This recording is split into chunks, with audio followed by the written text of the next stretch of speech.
Hey there, survivors. Thanks for tuning in to tonight's episode. If you're new here, please consider subscribing. It really helps me keep these stories coming. And while you're here, let me know in the comments where you're listening from. Now, let's get started. The city was silent. New York, once a place of endless noise and light, now lay in ruins beneath a canopy of ivy and moss. Skyscrapers leaned like broken teeth, their glass long since shattered, their steel bones rusting in the rain. Streets that once pulsed with traffic were cracked and overgrown, weeds pushing through asphalt, trees sprouting where taxis once honked. The Hudson River lapped against abandoned piers, carrying the faint smell of rot and salt. It had been 30 years since the outbreak. For those who had lived through it, the memories were scars that never healed. For those born after, the old world was nothing more than myth. Children grew up hearing stories of glowing screens, flying machines, and cities that never slept. They laughed at the tales, thinking them fairy stories, no different than dragons or giants. The truth was stranger than fiction. Humanity had once ruled the world, and then it had nearly lost it overnight. The first wave of the dead had been chaos. Cities fell in weeks, governments collapsed in months. By the first winter, the world was gone. Survivors scattered into enclaves, building walls from whatever they could find: cars, concrete, steel. They learned to farm, to scavenge, to fight. They learned to forget. Forgetting was easier than remembering. The old world was a ghost, haunting those who clung to it. Radios went silent, planes fell from the sky, and electricity became a rumor. Those who tried to rebuild too quickly were swallowed by the dead. Those who dreamed of restoring the past were betrayed by their own hope. The lesson was simple. Survival meant letting go. But not everyone agreed. In the ruins of Manhattan, a group of scavengers picked their way through the husks of buildings. They were young, barely adults, their faces wrapped in scarves against the cold wind. They carried spears and bows, weapons fashioned from scrap. Guns were rare now, their bullets rarer still. One of them, a girl named Maya Torres, paused at the base of a crumbling skyscraper. She tilted her head back, staring at the vines that crawled up its side. "They say people used to live up there," she whispered. Her companion, a boy named Caleb, snorted. "That's impossible. Nobody could live that high. How would they get food? Water?" Maya shrugged. "The elders say there were machines that carried people up and down." Caleb laughed. "Machines that climb buildings. That's just a story." But Maya didn't laugh. She wanted to believe. She wanted the stories to be true. They moved on, their footsteps crunching on broken glass. The city was dangerous even now. The dead were fewer than before, but they lingered in shadows, frozen in alleys, waiting for warmth and sound. The scavengers knew how to move quietly, how to avoid drawing attention. But the silence was deceptive. The dead never truly slept. As they passed an old storefront, Maya caught her reflection in the cracked glass. For a moment she imagined what it must have been like. Bright lights, shelves filled with food, people rushing in and out with bags in their hands. She touched the glass, her breath fogging the surface. "What are you doing?" Caleb hissed. "Just thinking." "Don't. Thinking gets you killed." They returned to their settlement before nightfall, carrying sacks of scavenged cans and tools. The gates of Ashbrook creaked open, wooden palisades reinforced with steel plates. Inside, fires burned in barrels, smoke curling into the twilight. Children played in the dirt, their laughter echoing against the walls. Elders sat by the fire, telling stories of the old world. Maya listened as one of them, a man named Eli Carter, spoke. His voice was gravelly, his eyes hard. "There were towers of glass that touched the sky," he said. There were roads filled with machines that moved faster than horses. There were lights that burned without fire, voices that travelled through the air. But all of it is gone, and it must stay gone. The old world is dead. Forget it, or it will kill you too. The children gasped wide-eyed. Some laughed nervously. Maya sat in silence, her heart pounding. She didn't want to forget. She wanted to know. That night, as the fires burned low and the settlement grew quiet, Maya climbed to the top of the palisade. She stared out at the ruins of the city, the moonlight glinting off broken glass. Somewhere out there, she thought, the truth waited. The old world wasn't just a ghost. It was a mystery. And she would find it. Ashbrook was not a city. It wasn't even a town, not in the way the old world had defined such things. It was a cluster of salvaged homes, barns, and trailers, all bound together by walls of timber and steel. 30 years after the outbreak. This was what civilization looked like, a patchwork of survival stitched together with fear and determination. The settlement sat on the bones of a forgotten Ohio suburb. The old houses had collapsed long ago, their roofs caved in, their windows shattered. But the survivors had stripped them for lumber, nails, and bricks, building something new from the wreckage. The streets were gone, buried under weeds and mud, but footpaths wound between gardens, workshops, and watchtowers. Smoke curled from chimneys, the smell of wood and stew drifting through the cold air. At the centre of Ashbrook stood the council hall, once a grocery store. Its faded sign still clung to the roof, letters half missing, ivy crawling across the walls. Inside, the shelves had been torn out, replaced with long tables and benches. Here decisions were made. Here arguments were settled. Here the fragile order of Ashbrook was maintained. Eli Carter walked the perimeter that morning, his boots crunching on frost. He was in his 40s, broad-shouldered, his beard streaked with grey. Born in the chaos of the outbreak, he had grown up in a world where survival was the only law. He carried a rifle across his back, though bullets were scarce, and a machete at his side. His eyes scanned the horizon constantly, never trusting the silence. Children ran past him, laughing, their voices echoing against the walls. They carried sticks, pretending they were swords, chasing each other through the mud. Eli watched them for a moment, his expression unreadable. They had never known the old world. To them this was normal, walls, watchtowers, and the constant threat of the dead. Maya Torres was among them, though she was no child. 17, restless, her dark hair tied back, her eyes sharp with curiosity. She had been born in Ashbrook, raised on stories of the outbreak, but she had never seen the world beyond the walls. She wanted to. She needed to. She spotted Eli and jogged over, her breath fogging in the cold. "The scouts came back," she said. "They found a stash in the old strip mall. Cans, tools, even some medicine." Eli nodded. "Good, that'll keep us through the month." Maya hesitated. "They also said they saw movement near the river." Eli's jaw tightened. "Stragglers." They said it didn't look like stragglers. Said it looked organized. Eli's eyes hardened. "There's no such thing. The dead don't think, they don't plan, they just wander until they find something to eat." Maya frowned.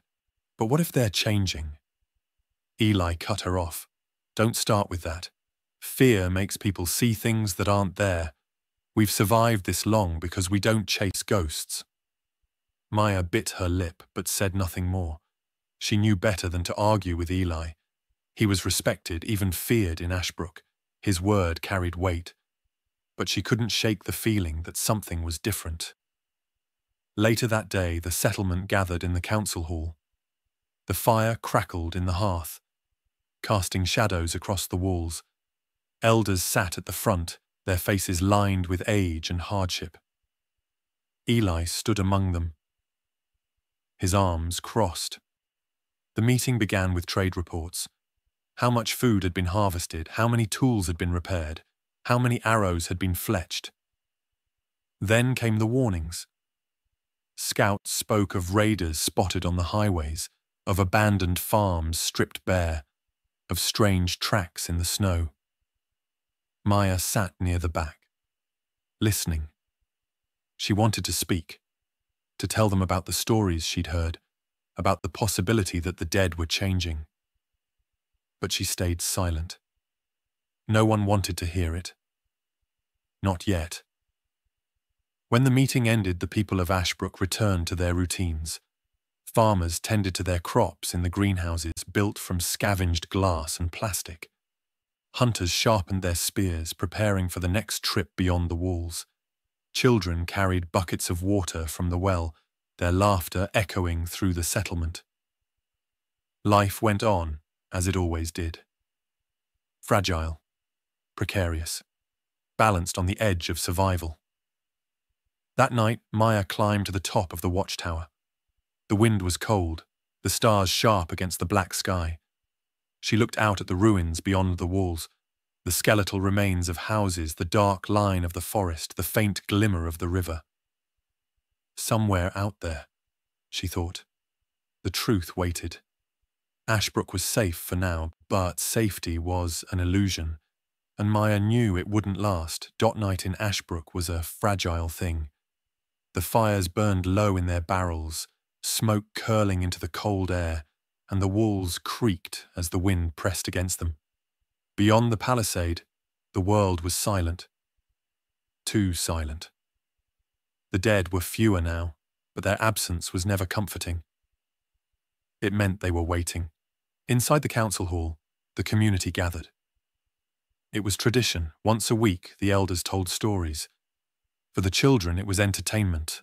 For the adults, it was a reminder of what had been lost and what must never be chased again.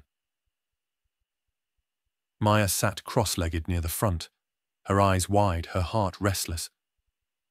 She loved these nights.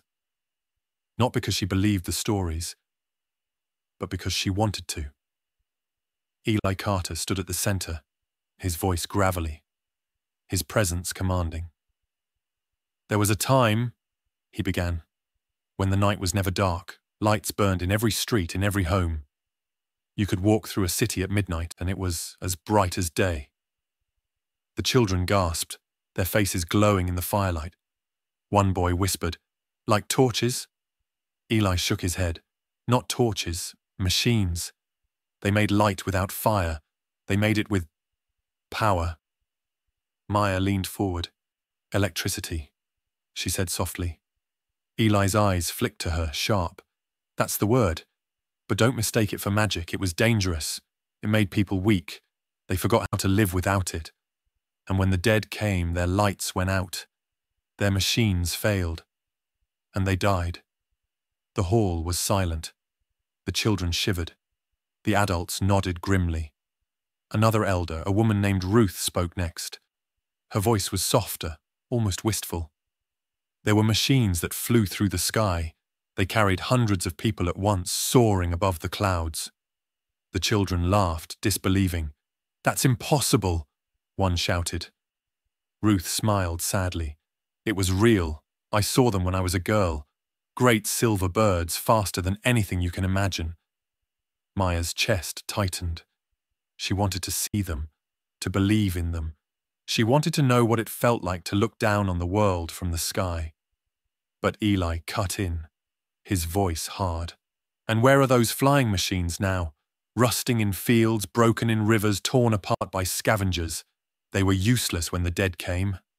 Remember that." The fire crackled. The mood shifted. The stories were not meant to inspire wonder. They were meant to warn. Maya raised her hand. "But if those machines existed once, couldn't they exist again? Couldn't we rebuild them?" The hall went still. All eyes turned to her. Eli's gaze was sharp as a blade. Rebuild? And what then? Fly away from the dead? Hide in the sky while the world rots below? No, the old world is gone. Its machines, its lights, its comforts, they made people soft. They forgot how to fight, how to endure. That's why they fell.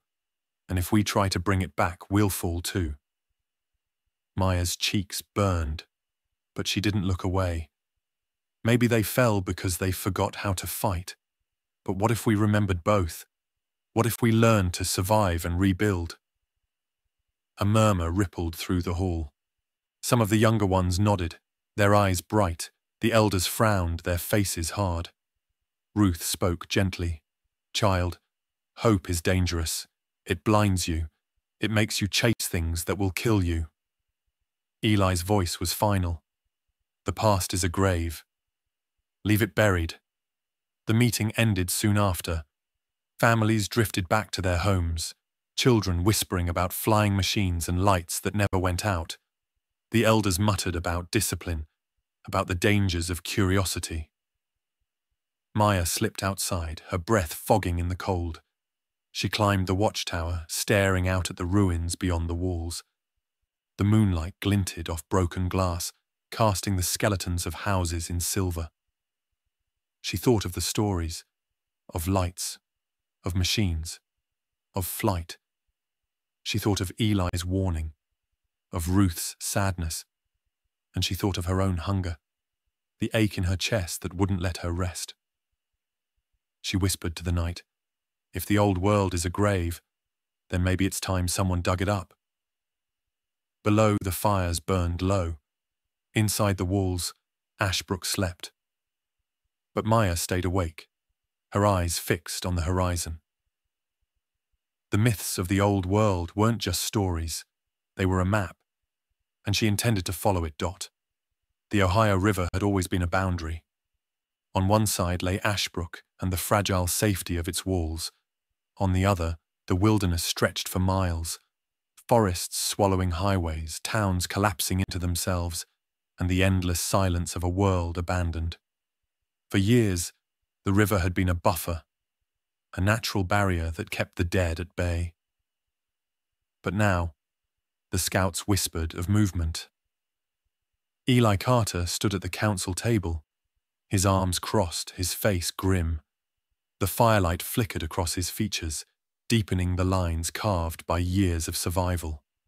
Around him, the elders listened as two scouts, brothers named Daniel and Luke, spoke in hushed, urgent tones. "We saw them near the riverbank," Daniel said. "Not just wandering, they were waiting." Luke nodded, his eyes wide. They moved together, not like a horde, not random, they circled, like they were hunting. The hall fell silent. The word hunting carried weight. The dead didn't hunt. They stumbled, they moaned, they clawed at whatever was in front of them. But hunting meant intent. It meant thought. Eli's jaw tightened. "You were tired. The storm plays tricks on the eyes. The dead don't think. They don't plan." Daniel shook his head. "We know what we saw. They were watching us, following us. And when we moved, they moved." Murmurs rippled through the hall. Fear spread quickly in Ashbrook, like fire through dry grass. The elders exchanged uneasy glances. Maya Torres sat near the back, her heart pounding. She leaned forward, her voice cutting through the whispers.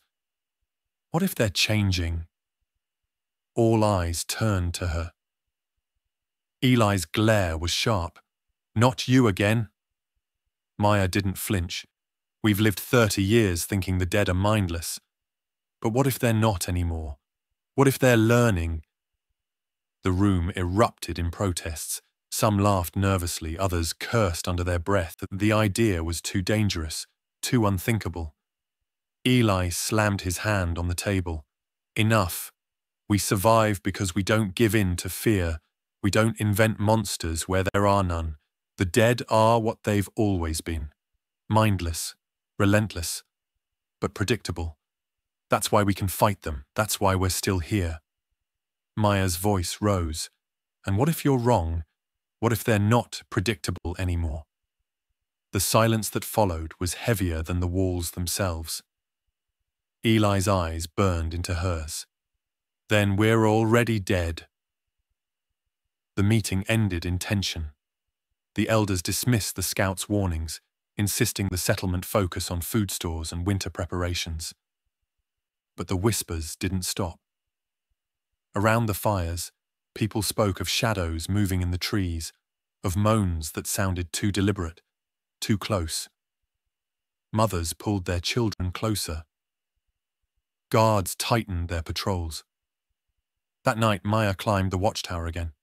The wind was sharp, carrying the scent of the river. She stared into the darkness, her breath fogging in the cold. For hours, nothing moved. The ruins lay silent, the forest still.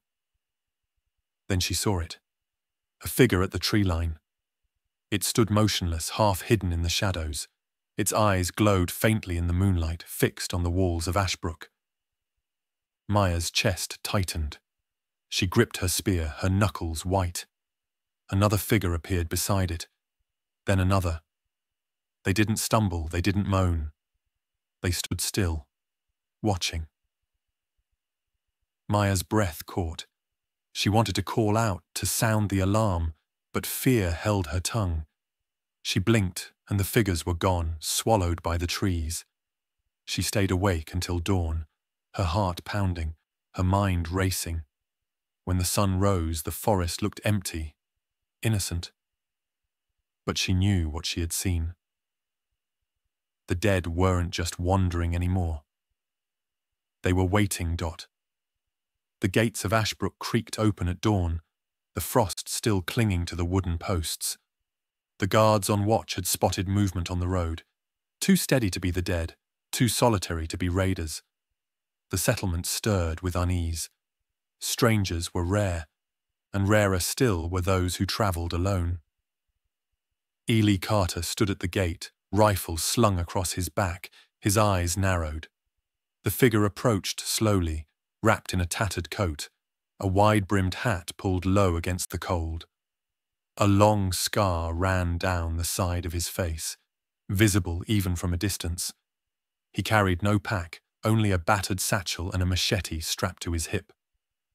When he reached the gate, he raised his hands. "Name's Jonah Reed," he said, his voice rough, carrying the weight of miles. "I've come from the south." The guards exchanged glances. Ely stepped forward. "Nobody comes from the south. Not anymore." Jonah's eyes met his, steady and unflinching. "I did." They brought him inside cautiously, weapons never lowering. The people of Ashbrook gathered, curious and wary. Strangers meant risk, but they also meant news. News of the world, beyond their walls. Jonah sat in the council hall, the firelight flickering across his scarred face. He ate slowly, savouring the stew Sarah Torres had placed before him. Maya sat nearby, her eyes fixed on him, questions burning in her chest. When he finished, Ely spoke. "Why are you here?" Jonah leaned back, his voice low. "Because the south is burning. Herds bigger than anything you've seen are moving north. Thousands of them. Whole towns swallowed in a night. I barely made it out of Texas alive." The hall fell silent. The word herds carried weight. Everyone in Ashbrook had seen them, masses of the dead, moving like rivers of flesh. But thousands? That was unthinkable. Eli's jaw tightened. "We've heard rumors before, they never reach this far." Jonah shook his head. "This isn't rumor. I've seen it. They're moving with purpose, like something's driving them." Maya leaned forward. "Driving them? You mean leading them?" Jonah's eyes flicked to her, sharp. "Maybe. I've seen things I can't explain. Dead that move faster, dead that work together, packs with alphas. And behind them, always the same, something bigger, something smarter." The elders muttered uneasily. Eli's face hardened. Stories. Fear makes men see patterns where there are none. Jonah's voice rose, cutting through the murmurs. "You think I walked 1,000 miles to tell stories? I buried friends in every state between here and Texas. I watched a herd tear through Dallas like it was paper. I saw them cross rivers, climb walls, break through steel. And I saw lights in Atlanta. The hall went still. Lights? Maya whispered. Jonah nodded. A city. Fortified, powered. I saw it from the hills.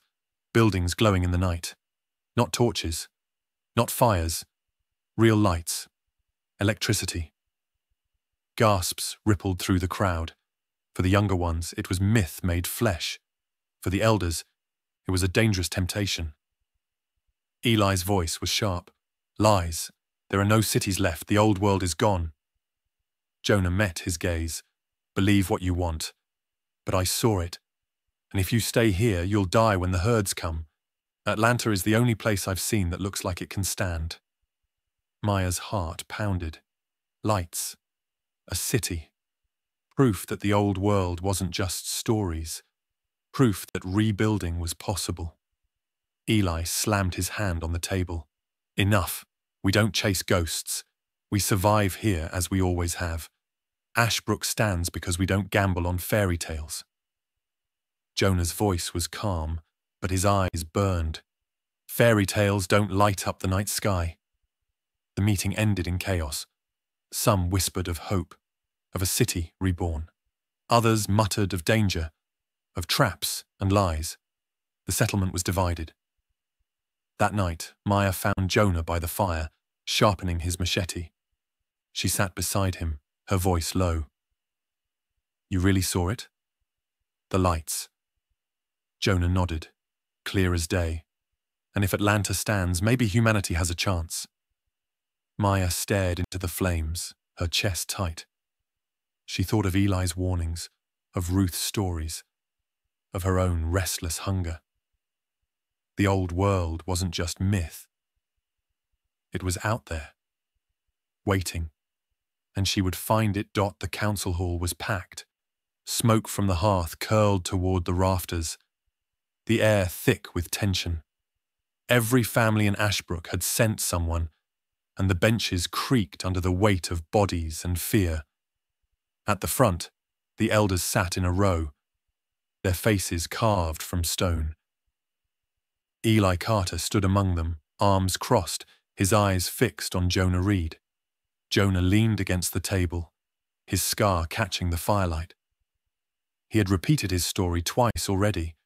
Herds in the south, alphas leading packs, and the lights of Atlanta glowing in the night. Each time the room had erupted in whispers, half disbelief, half desperate hope. Now it was time to decide.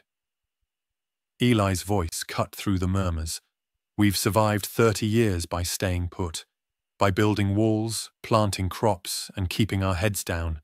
We don't chase rumors. We don't gamble with lives. Ashbrook stands because we don't take risks. A murmur of agreement rippled through the older settlers. They had seen too much loss to believe in miracles. Jonah's voice was steady, but it carried the weight of miles. And how long will Ashbrook stand when the herds come? You think your walls will hold against thousands? I've seen towns bigger than this one swallowed in a night. You can hide behind your fear, but it won't save you. Gasps echoed. Some nodded. Others scowled. Maya rose from her bench, her heart pounding. What if he's right? What if Atlanta is real? What if there's a chance to rebuild, not just survive? Don't we owe it to ourselves to try? Eli's glare was sharp. And what if it's a trap? What if it's nothing but ruins, or worse, raiders waiting to strip you bare? You'd lead our people into death chasing fairy tales. Maya's voice trembled, but she didn't back down. Fairy tales don't light up the night sky. Jonah saw it. If there's even a chance, shouldn't we take it? The hall erupted. Some shouted for hope, others for caution. The elders banged their fists on the table, demanding order. Ruth, the oldest among them, raised her hand. Her voice was soft but carried authority. I remember the old world. I remember lights, machines, cities that never slept. If Jonah speaks true, then perhaps a piece of that world has survived. But I also remember how quickly it all fell. Hope is dangerous. It blinds as much as it guides. Jonah stepped forward, his eyes sweeping the crowd. I'm not asking all of you to come. I'm asking for volunteers, those willing to fight for more than scraps, those willing to see if humanity can be more than this. The room fell into uneasy silence. Eli's voice was final. Ashbrook will not abandon its walls. We will not march into the unknown. If you want to go, you go as outcasts. Ashbrook will not follow you. Maya's chest tightened. She looked around the hall, at the children who had never seen more than these walls, at the elders who clung to survival like a shield, at the families who whispered of hope but feared to speak it aloud. She knew her choice. I'll go, she said, her voice clear. Gasps rippled through the hall. Sarah, her mother, reached for her arm. Maya, no. But Maya pulled away. I can't stay here waiting to die behind walls. If there's a chance to rebuild, I have to see it. Jonah nodded once, his expression unreadable. Others shifted uneasily. A young hunter named Caleb stood slowly. If Maya's going, I'm going too. His voice cracked, but his eyes were steady. 2 more rows, then another. Not many, just a handful, but enough to show the settlement was divided. Eli's face was carved from stone. Then you leave at dawn. Ashbrook will not waste food or weapons on fools. You walk out with what you can carry and you don't come back. The words landed like a hammer. Maya's heart ached, but she stood tall. She looked at Jonah, then at the others who had chosen to follow. For the first time, she felt the weight of something larger than herself. The meeting ended in silence. Families drifted back to their homes, whispers trailing in their wake. Some looked at Maya with pity, others with admiration, others with anger. That night, Maya sat in her small room, packing what little she owned, a blanket, a knife, a few scraps of food. Her mother wept quietly, begging her to stay, but Maya's resolve was iron. At dawn, the gates would open, and she would walk into the unknown dot. Dawn came cold and grey, the sky heavy with clouds that promised snow. The gates of Ashbrook loomed before them, their wooden beams slick with frost, their steel reinforcements groaning in the wind. For years, those gates had meant safety. Now for Maya Torres, they meant exile. She stood with her pack slung across her shoulders, her knife at her belt, her heart pounding. Around her, the small group of volunteers gathered, Caleb clutching his bow with trembling hands, Ruth's grandson, Samuel, carrying a spear. 2 hunters named Briggs and Lila, their faces grim, and Jonah Reed, the scarred stranger who had brought the promise of Atlanta. The settlement had gathered to watch them leave. Families huddled together, whispering, some with pity, others with scorn. Children clung to their mothers, wide-eyed. The elders stood in silence, their expressions carved from stone. Eli Carter stepped forward, his rifle slung across his back. His voice carried across the crowd. You walk out of here by choice. Ashbrook will not follow you. If you find death, it is your own doing. If you find nothing, do not come crawling back. Maya met his gaze, her jaw tight. If we find hope, maybe we'll bring it back. Eli's eyes narrowed, but he said nothing more. The gates creaked open, the cold wind rushed in, carrying the scent of the forest, the silence of the ruins. Jonah stepped through first, his machete at his side, his stride steady. One by one, the others followed. Maya was the last. She turned once, looking back at the only home she had ever known. Her mother stood near the front, tears streaking her face. Maya lifted a hand in farewell, then turned away before her resolve could break. The gates closed behind them with a heavy thud. The road stretched ahead, cracked and broken, weeds pushing through the asphalt. Abandoned cars lay rusting in the ditches, their windows shattered, their doors hanging open. The forest pressed close, branches heavy with frost. The silence was oppressive, broken only by the crunch of boots on gravel. For hours, they walked. No one spoke. The weight of exile hung heavy on their shoulders. Finally, Caleb broke the silence. "Do you really think Atlanta's real?" Jonah didn't look back. "I know what I saw: lights, power, a city that still breathes." Briggs snorted. "Or maybe you saw raiders with torches. Maybe you're leading us to our deaths." Jonah's voice was calm but sharp. "You didn't have to come." Briggs muttered under his breath, but said no more. Maya walked beside Jonah, her eyes scanning the ruins.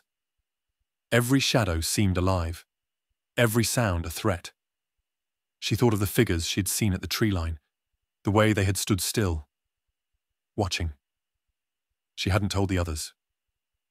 Not yet. By midday, they reached the highway. The once mighty road was a graveyard of vehicles, frozen in place since the first days of the outbreak. Trucks lay jackknifed across lanes, cars piled in heaps, their skeletons rusting. Snow drifted through broken windshields, covering the bones that still sat in some of the seats. Lila muttered, "Looks like the world just stopped." Jonah's eyes swept the wreckage. It did. They picked their way through the cars, careful not to make noise. The dead were fewer now, but they lingered in places like this, trapped in metal coffins, waiting. As they passed a bus, a hand shot out from a shattered window, clawing at the air. Caleb yelped, stumbling back, his bow clattering to the ground. The corpse inside snarled, its face half-rotted, its eyes glowing faintly. Jonah stepped forward, his machete flashing. The blade sank into the skull with a sickening crunch. The corpse went still. Jonah wiped the blade on his coat. "Stay sharp. They're never gone." Not really. They moved on, the silence heavier now. By nightfall, they reached the ruins of a small town. The buildings sagged, their roofs caved in, their windows shattered. Snow covered the streets, hiding the scars of fire and blood. They made camp in the shell of a diner, lighting a small fire in the hearth. The warmth was faint, but it was enough. They ate from their packs, cans of beans, strips of dried meat, chewing in silence. Finally, Maya spoke. "Do you ever wonder what it was like before?" Samuel shrugged. "Stories say it was easy, too easy. People forgot how to fight." Jonah's eyes were distant. It wasn't easy. It was different. People thought they were safe. They thought the world would never change. They were wrong. Maya stared into the fire, her chest tight. She thought of the lights Jonah had described, of the city that still breathed. She thought of Eli's warning, of Ruth's sadness, of her mother's tears. She whispered, almost to herself, "We'll find it. We have to." Outside, the wind howled through the ruins. Shadows moved in the snow, silent and patient. The dead were never far. But for the first time, Maya felt something stronger than fear. She felt purpose. The skyline of Cincinnati rose like a broken jaw against the horizon. Skyscrapers leaned at odd angles, their glass long since shattered, their steel frames rusting in the grey light. Bridges sagged across the Ohio River. Some collapsed entirely, their twisted remains jutting from the water like bones. The city was a grave, and yet it breathed with a faint, unsettling rhythm. Jonah Reed led the group down the cracked highway, his machete in hand, his eyes scanning every shadow. Maya walked close behind, her heart pounding. She had never seen a city before, not like this. Ashbrook was a cluster of houses and walls. This was something else. Vast, endless, terrifying. Caleb muttered, "Looks like the world just stopped." Jonah's voice was low. It didn't stop. It fell. They moved cautiously, weaving between rusted cars and collapsed buildings. The silence was oppressive, broken only by the caw of distant crows. Every sound echoed too loudly. Every step felt like a signal. Briggs spat into the dirt. "Nothing here but ghosts. We should keep moving." But Jonah shook his head. "Cities hold supplies, medicine, tools, maybe even weapons. We can't pass it by." Reluctantly, the group followed him deeper into the ruins. The streets were littered with bones, some bleached white, others still wrapped in scraps of clothing. Graffiti covered the walls. Warnings, prayers, curses scrawled in faded paint. "Run while you can. They don't sleep. The hunger never ends." Maya shivered. She tried to imagine what it had been like 30 years ago, when these streets had been alive with people, cars, lights. Now it was a tomb. They reached the stadium by midday. Its roof had collapsed, its walls cracked and crumbling. Vines crawled up its sides, weaving through shattered windows. The gates hung open, twisted and broken. Jonah stopped, his eyes narrowing. "Stay sharp." The air was different here, thicker, heavier. A faint stench drifted from the stadium, sour and metallic. Maya covered her nose, gagging. Caleb whispered, "What is that smell?" Jonah's voice was grim. Death. They stepped inside. The interior was a cavern of shadows, the collapsed roof letting in shafts of pale light. The field below was buried under debris, concrete, steel, and something else. Bodies. Hundreds of them. Maybe thousands. Piled together in grotesque heaps, their limbs tangled, their faces frozen in silent screams. Maya's stomach lurched. She stumbled back, her hand over her mouth. "Oh God," Lila whispered. "It's a nest." As if on cue, the bodies shifted. A low moan rose from the pile, then another, then dozens more. Eyes flickered open, glowing faintly in the dark. Hands twitched, heads turned. The dead began to rise. "Move!" Jonah shouted. The group bolted for the exit, their footsteps echoing. The moans grew louder, swelling into a chorus of hunger. Figures lurched from the pile, staggering, clawing, their movements faster than Maya expected. Too fast. Caleb fumbled with his bow, loosing an arrow that sank into a skull. The corpse dropped, but 3 more surged forward. Briggs swung his spear, knocking one back, but another grabbed his arm. He screamed, shoving it away. Jonah's machete flashed, cutting through rotted flesh. "Don't stop! Keep moving!" They burst into the street, the dead pouring after them. Dozens, then hundreds spilling from the stadium like a flood. Their moans echoed through the city, a sound that carried for miles. Maya's lungs burned as she ran. She glanced back and saw them, eyes glowing, mouths open, arms reaching. And among them, something worse. At the edge of the horde, a figure stood taller, broader. Its movements were deliberate, its eyes brighter. It didn't chase, it directed. Its clawed hand rose, and the horde surged faster, as if obeying. Maya's chest tightened. "Jonah, it's one of them. An alpha." Jonah's face was grim. "Keep running." They sprinted through the ruins, weaving between cars, leaping over debris. The dead followed relentlessly, their moans shaking the air. Finally, Jonah led them into a collapsed subway entrance. They scrambled down the stairs, their footsteps echoing in the dark. Jonah shoved a steel door closed behind them, bracing it with debris. The pounding began almost immediately, fists slamming against the metal, moans reverberating through the tunnel. The group collapsed in the darkness, gasping for breath. Caleb's voice shook. That wasn't just a horde, that was organized. Maya's hands trembled. She thought of the figures she had seen at the tree line back in Ashbrook, the way they had stood still, watching. She hadn't been wrong. The dead were changing.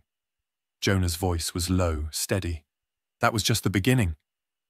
The pounding on the door grew louder. The dead weren't giving up. Not this time, Dot. The pounding on the subway door had faded by dawn, but the group knew the dead hadn't given up. They never did. Jonah led them through the tunnels, their footsteps echoing in the dark, until they found a collapsed stairwell that opened back into the ruins. When they emerged, the city was silent again, the stadium far behind them. But the memory of the Alpha's glowing eyes lingered in Maya's mind like a brand. By midday, they reached the Ohio River. The water was black and sluggish, ice forming along its edges.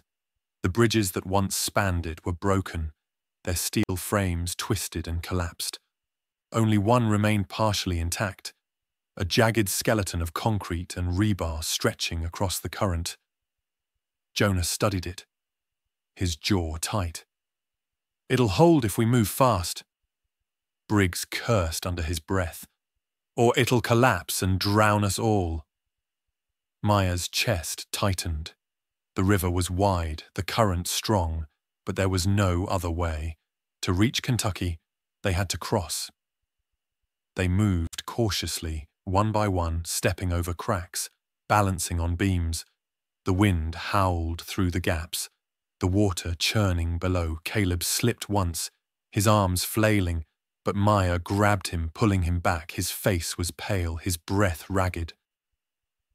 Halfway across, Jonah froze. His hand shot up, signaling silence. Voices.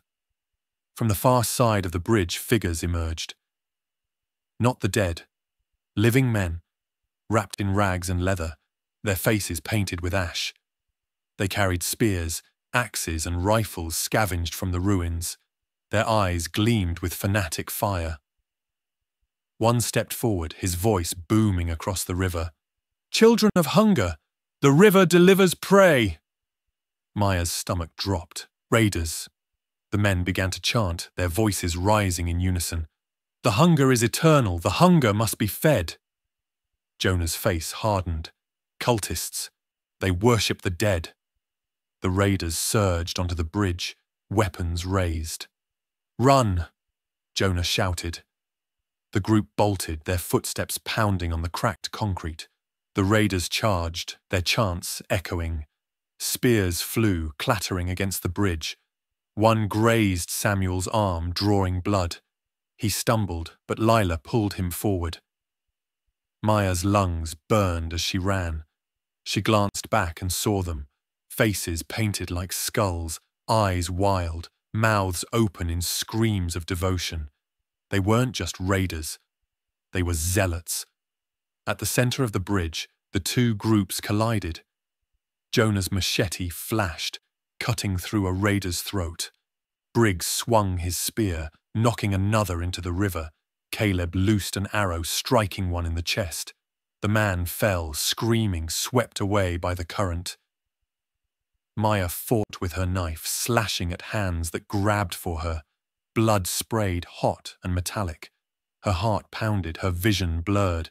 She had killed before, but this was different. These weren't the dead. These were men. The raiders screamed their chants even as they died. "The hunger is eternal. The hunger must be fed." One lunged at Maya, his face inches from hers, his breath foul. She drove her knife into his chest again and again until he collapsed. Her hands shook, her stomach heaved, but she didn't stop. She couldn't. Jonah's voice roared above the chaos. "Push through, don't stop." They fought their way forward step by step until the far side of the bridge loomed. The raiders pressed harder, their numbers overwhelming. Then, with a deafening crack, the bridge shifted. Concrete crumbled. Steel groaned. Run! Jonah bellowed. The group sprinted, the bridge collapsing behind them. Raiders screamed as they fell into the river, their chants swallowed by the current. Maya leapt the last gap, landing hard on the far bank. Caleb stumbled after her ear, Samuel close behind. Jonah was the last, his machete flashing as he cut down the final raider before leaping to safety. The bridge collapsed entirely, crashing into the river with a roar.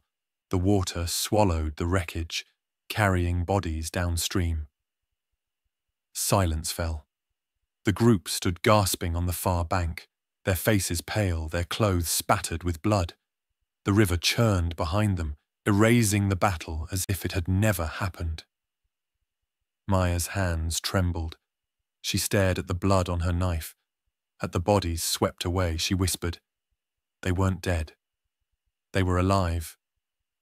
Jonah's voice was grim. Alive but lost. The dead aren't the only monsters left.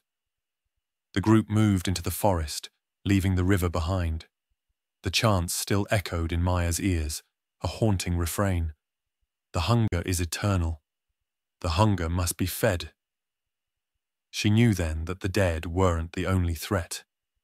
Humanity itself had splintered into something just as dangerous. And the road south would only grow darker. The forests of Kentucky were quiet, but it was not the silence of peace. It was the silence of something watching. The group moved cautiously along the overgrown road, their boots crunching on frost, their breath fogging in the cold air. The ruins of farmhouses dotted the hills, their roofs caved in, their barns collapsed. Fences sagged, fields lay barren, and the air smelled faintly of smoke. Jonah Reed walked at the front, his machete in hand, his eyes scanning the tree line. Maya followed close behind, her heart pounding. The memory of the raiders on the bridge still haunted her, their painted faces, their chants of hunger. She had thought the dead were the only monsters left. Now she knew better. By midday they reached a small town. The sign at the edge was faded, the letters barely legible. "Welcome to Millersville." The main street was lined with shops, their windows shattered and their doors hanging open. A church stood at the center, its steeple cracked, its bell long gone. The group moved cautiously, weapons ready. The town was too quiet. No birds, no wind, no dead. Just silence. Then they saw the symbols. Painted on the walls in black ash were crude images, skulls, open mouths, hands reaching, words scrawled beneath them. The hunger provides, the hunger protects. Caleb's voice shook. It's them, the cult. Jonah's jaw tightened. Not the same group, but the same faith. They moved deeper into the town, the symbols growing more frequent. The church doors were open, the interior lit by flickering candles. Inside, pews had been pushed aside, replaced with crude altars made of bones. At the front, where the cross once stood, a new symbol had been carved into the wall.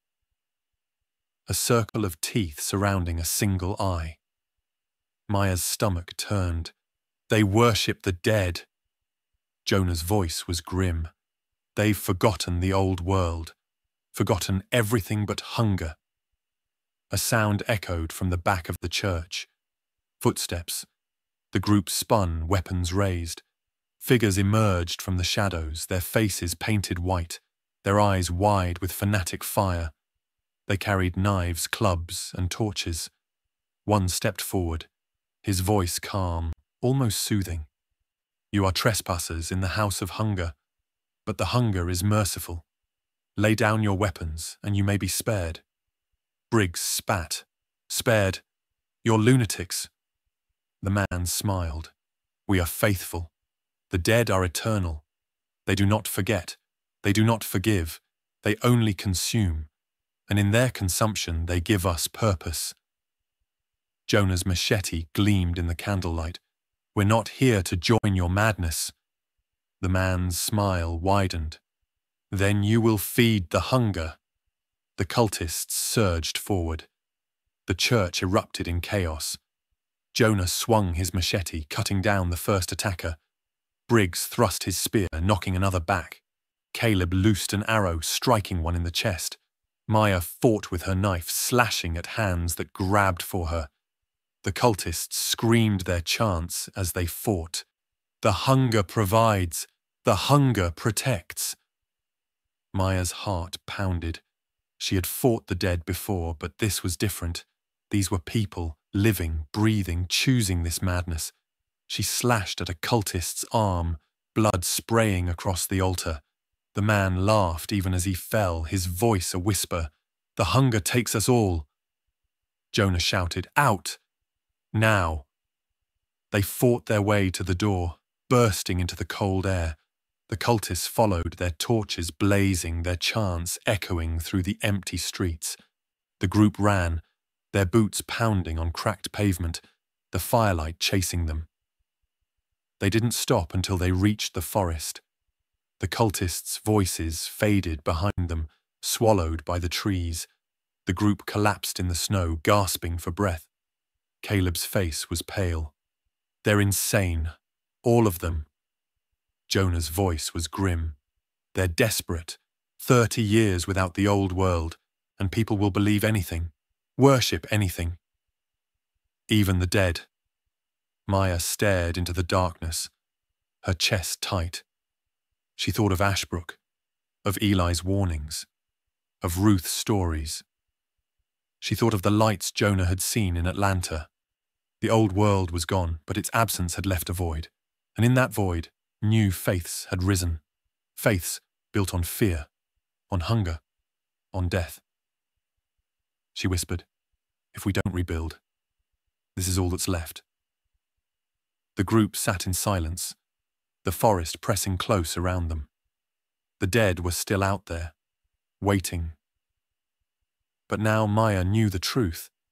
The living were just as dangerous. The road into Nashville was lined with wreckage, burned-out cars, collapsed overpasses, and the skeletal remains of suburbs long since abandoned.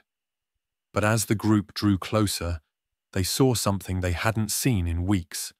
Smoke rising in steady columns, not from wildfires or raider camps, but from chimneys. Jonah slowed his pace, his eyes narrowing. "We're close." The city itself was a ruin. Skyscrapers hollowed out, bridges collapsed into the Cumberland River. But at its heart, something new had been built. A fortress. The old interstate loop had been transformed into a wall of steel and concrete. Shipping containers stacked 3 high, reinforced with welded beams. Guard towers rose at intervals, manned by figures with rifles. Floodlights swept across the perimeter, their beams cutting through the dusk. And beyond the walls, faint but unmistakable, came the hum of generators. Maya's breath caught. It's real. Caleb's eyes were wide. Lights, actual lights. The gates loomed ahead, massive slabs of steel that had once been highway signs. Guards shouted down, demanding names, weapons, and purpose. Jonah raised his hands, his voice steady. Travelers from the north, seeking trade, seeking shelter. After tense minutes, the gates creaked open. The group stepped inside, and into another world. The fortress buzzed with life. Streets cleared of debris, lined with stalls where traders bartered food, tools, and scavenged relics. Children ran between the tents, laughing. Fires burned in braziers, warming clusters of people, and above it all, the glow of electric lights. Dim, flickering, but real. Maya's chest tightened. For the first time, she felt she was standing in something more than survival. She was standing in the shadow of rebirth. A woman approached, flanked by guards. She was tall, her hair tied back, her coat patched but clean. Her eyes were sharp, her voice commanding. "I'm Commander Hayes. You've entered the fortress of Nashville. Here, everyone works, everyone contributes. If you want to stay, you'll follow our rules." Jonah nodded, We're not here to cause trouble. Hayes studied them, her gaze lingering on Maya. You're young. You've never seen the old world, have you? Maya shook her head. Hayes gestured to the lights above. This is what we've rebuilt, a piece of it, fragile but real. Don't mistake it for safety. The dead are still out there, raiders too. But here, at least, we fight back. The group was given quarters in a converted office building. The walls were patched with sheet metal, the windows covered with plastic. It wasn't much, but it was warm, and for the first time in weeks, they slept without fear of the dead clawing at the doors. The next day they explored. Maya wandered the market, her eyes wide. She saw relics of the old world, radios, batteries, even a working refrigerator powered by a generator. Traders shouted, bartering canned food for bullets, blankets for medicine. She passed a stall where a man sold books, their pages yellowed but intact. She picked one up, running her fingers over the words. The man smiled. Stories of the old world. Some true, some not. Doesn't matter, people need hope. Maya's chest ached. She thought of Ashbrook, of Eli's warnings, of Ruth's stories. Here the past wasn't buried, it was currency. But not everyone was convinced. Briggs muttered, "This place is a trap. Too many people, too many mouths. One breach and it all falls." Jonah's voice was low. "Maybe, but it's more than we've seen anywhere else." That night, the group was invited to a council meeting. Hayes stood at the head of the table, maps spread before her. Scouts report a horde moving north, thousands strong, led by alphas. If it reaches us, these walls won't hold. Maya's heart pounded.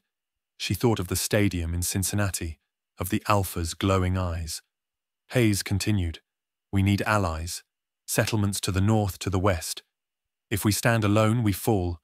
If we unite, maybe we survive." Jonah leaned forward. "Atlanta. You've heard of it?" Hayes nodded. "Rumors. A city of light. If it's real, it could be the key, but we can't reach it alone." Maya's voice was steady. "Then we'll go. We'll find it." The room fell silent. Hayes studied her, then nodded slowly. "Perhaps you will." That night, as the fortress buzzed with life, Maya stood on the wall, staring out at the dark horizon. The lights of Nashville glowed behind her, fragile but defiant. Ahead lay the unknown. She whispered to herself, "This is just the beginning." The warning came at dusk. Scouts returned to Nashville's fortress, their faces pale, their voices trembling. They had seen it from the hills. A horde unlike any before. Thousands of the dead, moving as one, their moans rising like a storm. And at their head, alphas, dozens of them. Commander Hayes stood before the council, her jaw tight, her hands gripping the table. "They're coming north, straight for us. If we don't prepare, Nashville will fall." The room erupted in shouts. Some demanded evacuation, others called for stronger walls, more weapons. Hayes silenced them with a raised hand. "We can't stand alone. If we fight without allies, we're finished." Jonah Reed leaned forward, his scar catching the firelight. "Ashbrook, they're strong, disciplined. If we can bring them here, maybe we stand a chance." Eli Carter's name hung in the air like a shadow. Maya's chest tightened. She thought of her home, of the gates closing behind her, of Eli's warning. "The old world is dead. Don't let it kill you too." Hayes's eyes swept the room. "Then we send envoys. We call for unity. The dead are evolving. If we don't unite, we'll all be buried." The council agreed reluctantly. Messengers were dispatched north, carrying word of the horde. That night, Maya stood on the fortress wall, staring into the dark horizon. The city below buzzed with frantic energy. Guards reinforcing barricades, welders patching steel, families huddling in fear. The hum of generators filled the air, but it sounded fragile, like a heartbeat on the edge of failure. Jonah joined her, his voice low. I've seen herds before, but this is different. They're not just moving. They're marching. Maya shivered. Like an army. Jonah nodded. And armies have leaders. The memory of the Alpha in Cincinnati burned in Maya's mind. Its glowing eyes, its deliberate movements, the way the horde had obeyed its command. She whispered, they're changing. They're becoming something else. Jonah's jaw tightened. And if we don't change too, we're finished. Days passed. The fortress prepared. Traps were laid, weapons sharpened, supplies rationed. The people of Nashville worked with grim determination, but fear hung heavy in the air. Every night the scouts reported the horde drawing closer. Then, one evening, the gates opened.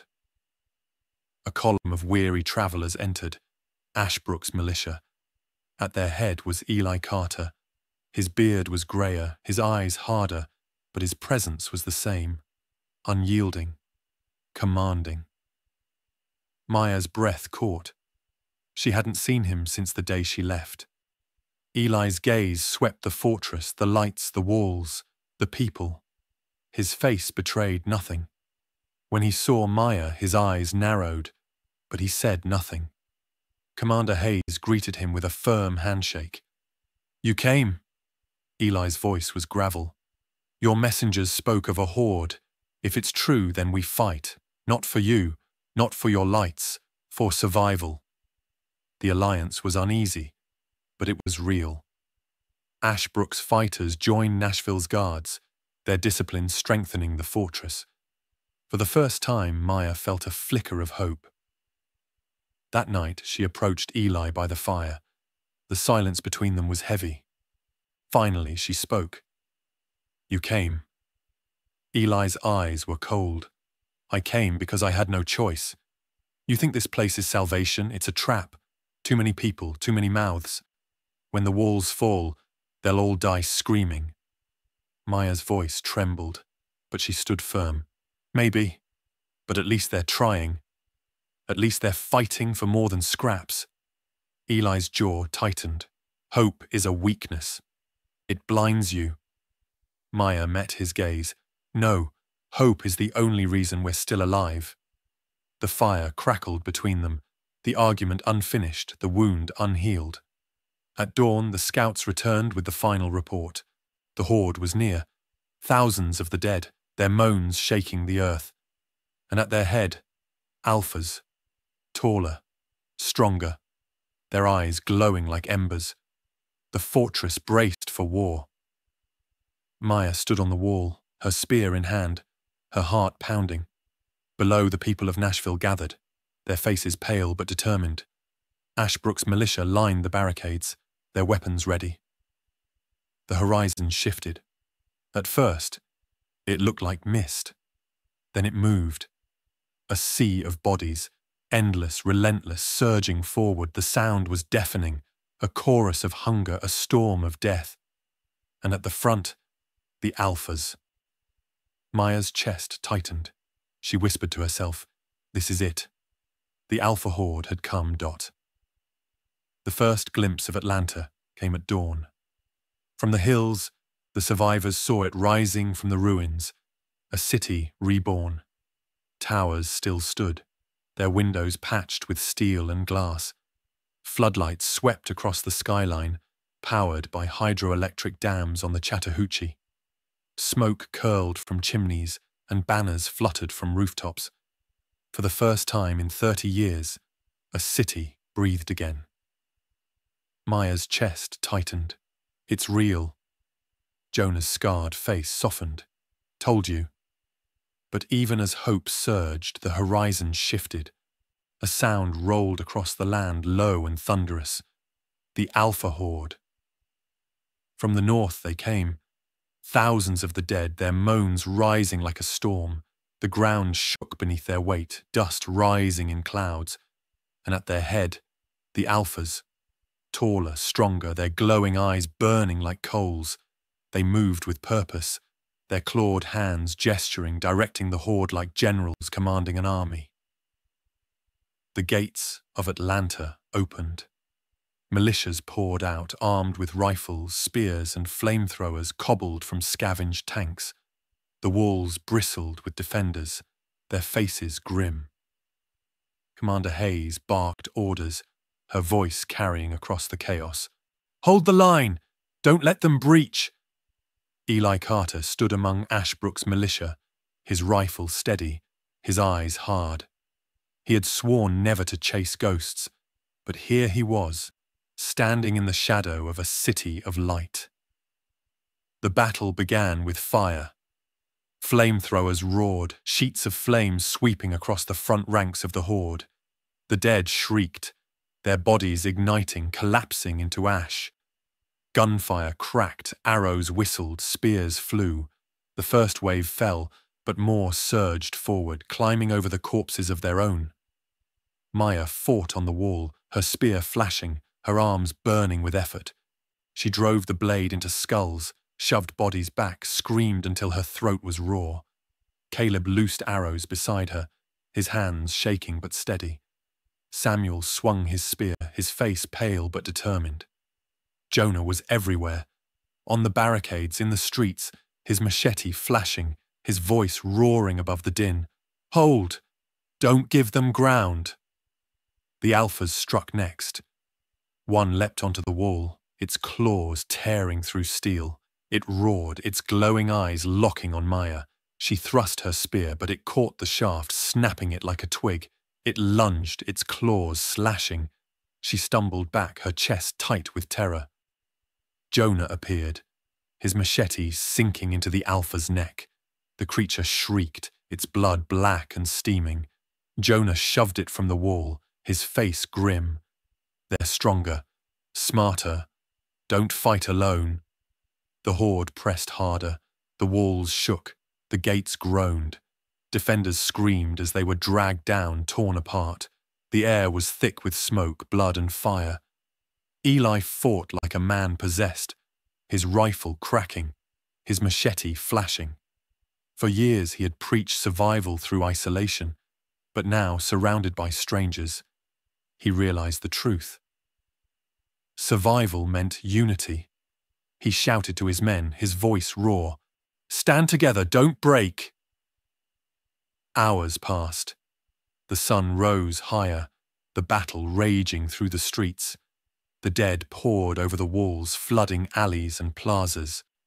Defenders fell back, barricading doors, fighting room by room. Maya found herself in the ruins of a skyscraper, the floor shaking as the horde surged below. She fought beside Caleb, their backs to the wall. He loosed his last arrow, then drew his knife, his face pale. "If we die, at least we die fighting." Maya's chest burned. "We're not dying, not today." Then the Alpha came. It was larger than the rest, its body twisted with muscle, its eyes blazing. It roared, the sound shaking the building.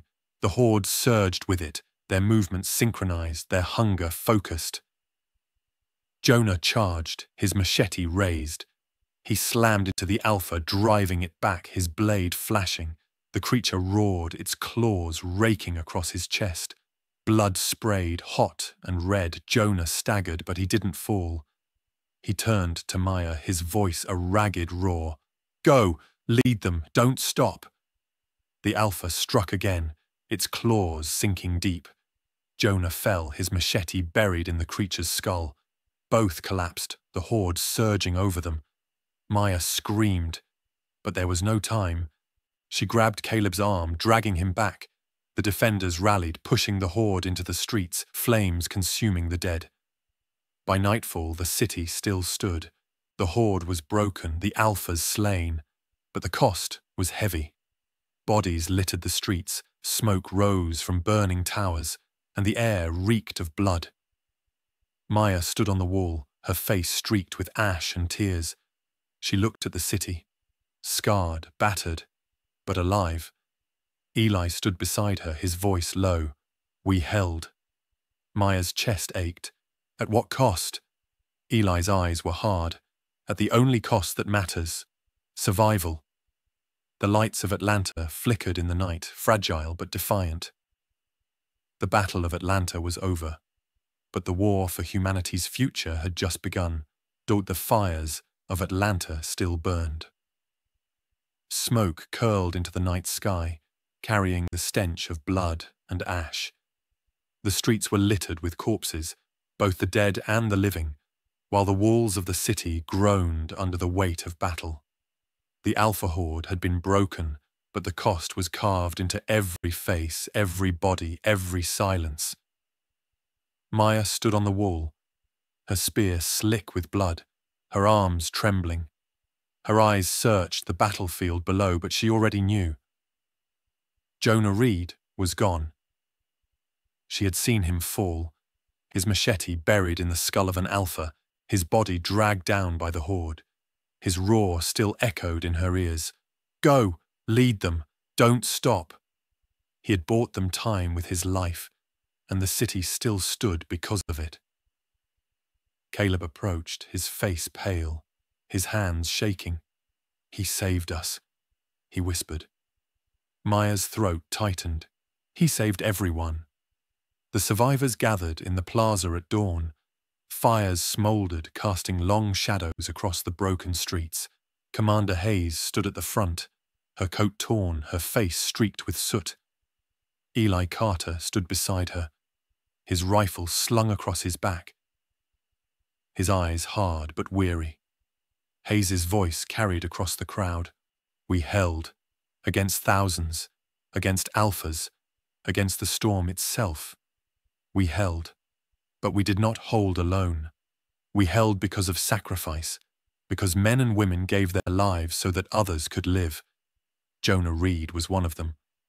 His name will not be forgotten. The crowd bowed their heads. Some wept. Others stood in silence, their grief too heavy for tears. Maya's chest ached. She wanted to scream, to rage, to demand why Jonah had to die. But she knew the answer. In this world, survival always demanded sacrifice. Later, she found Eli by the barricades overseeing repairs. His hands were steady, his voice sharp, but his eyes betrayed exhaustion. You saw him fall, Eli said quietly. Maya nodded. He was a fool, Eli muttered, charging an Alpha alone. But sometimes, fools are the only ones who change the world. Maya looked at him, surprised.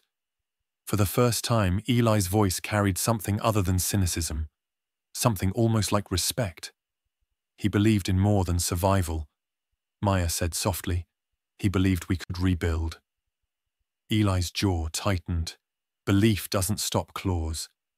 But maybe it gives people the strength to fight. The silence between them was heavy, but different now. Not the silence of anger, but of understanding. That night, the survivors lit a pyre in the plaza. They placed Jonah's machete atop it, the blade blackened with blood. Flames roared, sparks rising into the night. The people of Atlanta, Nashville, and Ashbrook stood together, their faces illuminated by firelight. Maya stepped forward, her voice trembling but strong. Jonah Reed walked from the south to bring us hope. He fought when others fled. He gave his life so that we could live. We cannot waste that gift. We cannot go back to hiding behind walls, waiting to die. We must rebuild. We must become more than survivors. We must become a people again. The crowd murmured, their eyes fixed on her. For the first time, Maya felt the weight of their gaze, the pull of leadership. She hadn't asked for it, but Jonah had given it to her with his final breath. Eli stepped forward, his voice steady. She's right. I've spent my life saying the old world is dead. But maybe something new can rise from its bones. If we stand together. The murmurs grew into voices, voices into shouts. The fire roared higher, carrying their cries into the night. Maya stood at the front, her heart pounding. She thought of Jonah, of his scarred face, his steady voice, his unyielding will. She thought of his sacrifice, and she knew what it meant. It meant the torch was hers now. As the flames consumed the machete, Maya whispered to herself, "We'll finish what you started." The city burned with grief, but also with something else. Something fragile but fierce. Hope. The fires of battle had burned low, leaving only smoke and silence. Atlanta stood scarred but unbroken, its walls blackened, its streets littered with ash and bone. The Alpha Horde had been shattered, its leaders slain, its endless tide scattered into the wilderness. For the first time in decades, humanity had faced the storm and endured. Maya Torres stood on a rooftop at dawn, the city spread out beneath her. The first rays of sunlight cut through the haze, glinting off steel and glass. Below, survivors moved through the streets, clearing rubble, tending to the wounded, rebuilding barricades. Their faces were weary, but their eyes burned with something new. Not just survival. Purpose. She thought of Jonah Reed, his final roar echoing in her memory. Go, lead them, don't stop. He had carried hope across 1,000 miles, and though he had fallen, his torch had not. It burned now in every survivor who lifted a stone, who lit a fire, who dared to believe in tomorrow. Eli Carter joined her on the rooftop, his rifle slung across his back. His beard was streaked with ash, his eyes shadowed by exhaustion. For years he had preached isolation, survival through silence. But now, standing in the heart of a city reborn, even he could not deny what he saw. "They're rebuilding," he said quietly. Maya nodded, "because they believe they can." Eli's gaze lingered on her. "You've changed. So have you." He didn't argue. Instead, he looked out at the city, his voice low.